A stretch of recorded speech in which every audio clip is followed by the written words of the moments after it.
Charger cette fameuse pile au lithium, à savoir sur le dessus de la main et au milieu du front.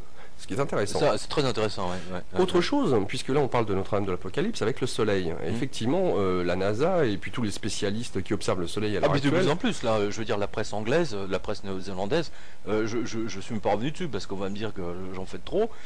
Non, mais c'est vrai.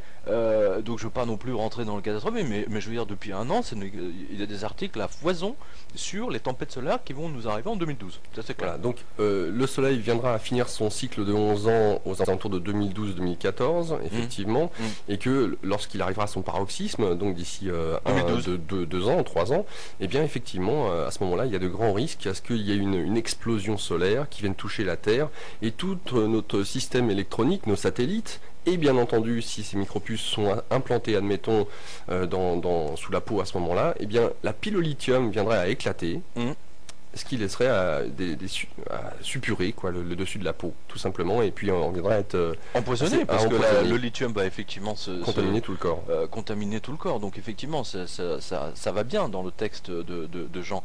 Et justement, ce qui est intéressant là-dedans, moi j'avais vu un reportage il n'y a pas très longtemps, il y a à peu près 6-8 mois, sur une boîte de nuit à Barcelone, qui justement, donc son heure de gloire, et d'ailleurs tous les jeunes de Barcelone adorent, puisqu'ils allaient donc ils avaient VIPs, donc ils avaient une carte RFID effectivement dans le, alors c'est au niveau de la main, mais je crois qu'ils l'avaient eux mis dans l'index ou des trucs comme ça.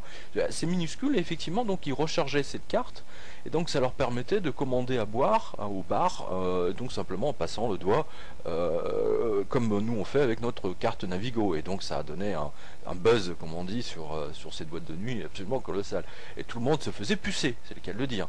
Donc c'est absolument étonnant de voir que toute cette nouvelle génération, cela ne pose aucun problème, ils n'ont aucun recul par rapport à ça, ils vivent avec leur temps et leur technologie, donc rien de plus normal effectivement à ce qu'ils se fassent pucer sans même réfléchir. Nous on fait partie de la génération qui va y résister, mais toute la génération après nous, franchement ils s'en moquent complètement, ils vont nous voir comme des vieux, voilà. Ouais, c'est ça. C'est pas dans le vent. Voilà, on n'est pas dans le vent. Bon. Alors, donc juste pour revenir à ce que disait donc Khaled sur l'indissociation, j'aime beaucoup ce mot. Je dis simplement que peu importe si cette puce RFID est greffée à votre main ou à votre front ou ailleurs, ou si elle se trouve dans votre porte-monnaie, en fait ça ne change rien. Franchement, qu'est-ce que ça change? C'est ce qu'on disait la semaine dernière, ça ne change rien au fait qu'on a besoin de cette carte pour vivre socialement. Aujourd'hui, vous n'avez pas de carte bancaire, vous ne pouvez pas acheter. Vous ne pouvez pas vous balader avec plus de 3000 euros, parce que c'est le maximum du retrait que vous pouvez avoir. Donc si vous prenez par exemple votre voiture et que vous allez à Marseille pour faire le plein, ou si jamais vous avez un problème ou n'importe quoi, je veux dire, votre carte bancaire est là et vous savez très bien que vous pouvez payer des choses beaucoup plus importantes que le minimum qu'on vous accorde en retrait. Donc le système déjà nous a littéralement obligés à être totalement dépendant de la carte Visa. Et là, vraiment, ce qui changerait là, en fait, ça serait le timing. De toute façon, Jean le dit, dit, vous ne pourrez ni vendre ni acheter. C'est simple. Aujourd'hui, un commerçant, s'il n'est pas homologué, s'il n'a pas rempli son dossier bancaire, machin, truc, pour avoir la machine qui lui permet un numéro de commerçant Visa, Mastercard, American Express, blabla, eh bien c'est fini, il met la clé sous la porte, quoi. Supprimez la carte Visa de tous les magasins et vous allez voir ce qui va se passer. Et plus personne ne va acheter. C'est aussi simple que ça. Donc que ce soit dans la main ou en revanche. Donc là c'est intéressant. En admettant qu'il y ait des tempêtes solaires, etc., toutes les cartes Visa vont être en panne. Bam. Finito, ne marche plus. Moi j'ai déjà constaté quelque chose, c'est que si je mets mon micro-ondes si je mets le micro-ondes en marche, mon wifi il commence déjà à flipper. Ah ouais? Oui, parce que je suis trop près. Alors imaginez ce qui pourrait se passer avec des tempêtes solaires puissante, effectivement, entre 2011 et 2014, on a vu. Donc avec des cartes, tout le monde va avoir sa carte RFID. Là, c'est clair que Visa et Mastercard sont partis pour remplacer toutes les cartes par des cartes, par une puce RFID. En conséquence de quoi, ce qui risque de se passer, ça va être encore pire. Parce que, imaginez que tempête solaire, donc vous n'avez plus de communication, on a déjà vu ça, hein, on a déjà abordé. Mais plus aucune carte Visa ne fonctionne. Que va-t-il se passer? Les gens vont aller aux banques, faire la queue, pour retirer du liquide pour le coup. Les banques n'auront jamais. Elles n'auront que 1 ou 2%. Voilà, comme tout est maintenant en argent virtuel, elles n'auront que 1 ou 2% de billets à donner aux gens. Et ça va être une...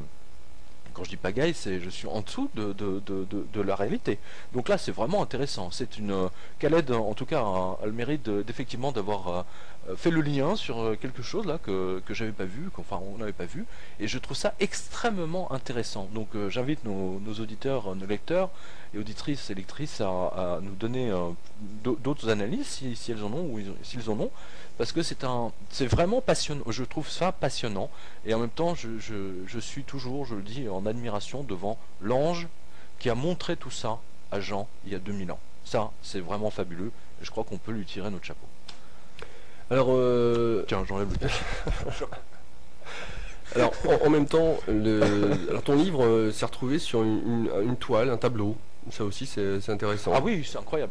Alors là, j'étais absolument vraiment sidéré. D'autant que en fait, c'est une commande qui a été faite donc au peintre Patrice Servage. C'est une commande donc le commanditaire a passé, je crois, au mois de janvier. Et quand je l'ai vu donc juste avant les vacances, j'ai halluciné de voir un tableau de 1 mètre, quasiment ça fait 1 mètre sur 1 mètre, donc c'est quand même grand, hein, et donc c'est un grosso modo, alors allez sur le site, vous allez le voir, hein, donc c'est www.quotidien.com.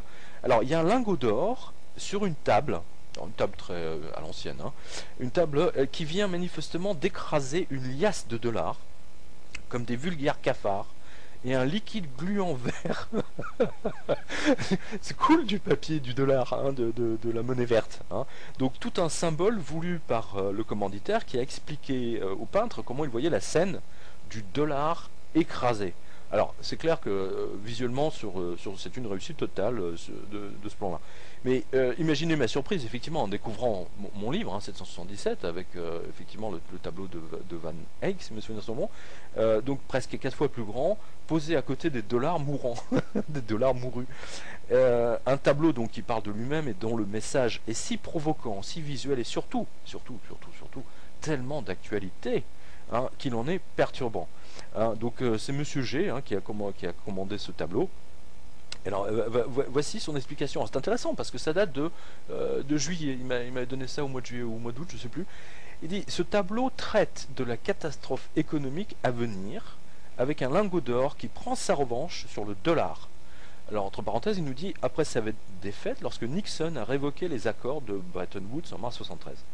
Et donc un sang vert qui symbolise à la fois l'agonie de la monnaie papier écrasée par la force intrinsèque de l'étalon or, mais aussi les souffrances qui risquent d'accompagner la période d'effondrement monétaire. Alors il dit: j'ai inclus le livre 777 dans la composition, d'abord parce que j'ai pris plaisir à lire, et ensuite en référence aux prophètes qui annoncent les événements à venir, mais que peu de gens entendent. Le téléphone et le bureau dorure sont là pour rappeler que l'or n'est pas juste une monnaie, mais aussi un moyen d'introduire du luxe dans la vie quotidienne. Et il ajoute, donc, non pas que je sois mystique, hein, à propos de 77, mais l'idée que le jeu de massacre qui se met en place, donc attendant juste la pichenette qui fera tomber les dominos, puisse ne pas obéir seulement aux lois bien connues de la comptabilité, je trouve ça très drôle, et de la cupidité, mais qu'il fasse partie d'un schéma plus vaste, est intellectuellement séduisante. Voilà, et donc je suis désolé parce que j'aurais adoré effectivement amener cette toile, mais elle est déjà chez elle est dans le sud de la France, et donc le commanditaire tient à rester anonyme, évidemment, c'est un monsieur dans le domaine. Bon. Non mais je le regrette parce que franchement j'aurais fait là on aurait pu faire une